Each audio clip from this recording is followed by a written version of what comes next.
Moja kati ya story ambayo imeweza kutrend sana siku ya leo kwenye mitandao ya kijamii ni baada tu ya picha ambazo zikimuonesha Diamond Platnumz akiwa pamoja na msanii Yami. Tunakumbuka Yami aliweza kuposti picha nyingi sana katika peji yake ya Instagram akiwa anawauliza mashabiki zake, mnatamani nitoe ngoma na msanii Diamond Platnumz na unatamani hiyo ngoma iitweje? Baada tu ya kuandika hivyo, comments zilikuwa ni nyingi sana, wengine wakiwa wanamwambia Zuchu anatakiwa kuwa makini kwa sababu skendo ile ya Yami kuondoka katika record label ya African Princess ambayo ilikuwa inamilikiwa na msanii Nandy, ilikuwa inasemekana kwamba Yami sababu kubwa ya kugombana na Nandy ni kwamba alianza kuleta yale mazoea kwa Billnass, alitaka kumuibia Nandy mwanaume, jambo ambalo Nandy alipokuja kufahamu akaamua kumtimua Yami, na mpaka leo hii Yami hatamani kabisa kuongelea habari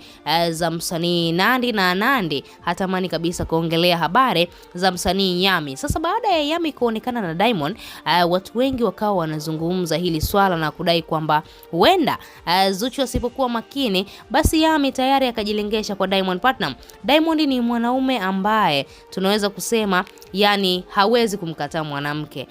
Diamond Platnumz ni mtu ambaye akishaona mwanamke amemshobokea basi yeye tayari ameshalala naye, na baadaye unakuja kushangaa habari zinasambaa mitandaoni. Sasa kuna moja kati ya picha ambayo imewashangaza sana watu wengi, ilikuwa ikionyesha Diamond na Yami wanabusiana mdomo kwa mdomo. Sasa tukajiuliza, ni project mpya inakuja au ni kitu gani ambacho kinaendelea? Mbona hatuelewi? Hawa watu tunawaona tena sasa hivi wanaanza tena kupiga picha za kukiss, wanaanza tena kupiga picha za kukumbatiana, jambo ambalo sisi hatukulitarajia. Lakini unaweza kuona Zuchu ni mwanamke fulani hivi ambaye tangu ameolewa na Diamond anajiheshimu kwa kiasi kikubwa sana na anajua nini maana ya ndoa. Lakini Diamond imekuwa ni ngumu sana kuheshimu ile ndoa ambayo walifunga na Zuchu. Hata kama ni ndoa basi ndoa ile tuseme wanaitaga ndoa uji, kwa sababu ndoa yao walifunga mwezi wa Ramadhani, lakini ndoa yao haikuwa na shahidi yeyote.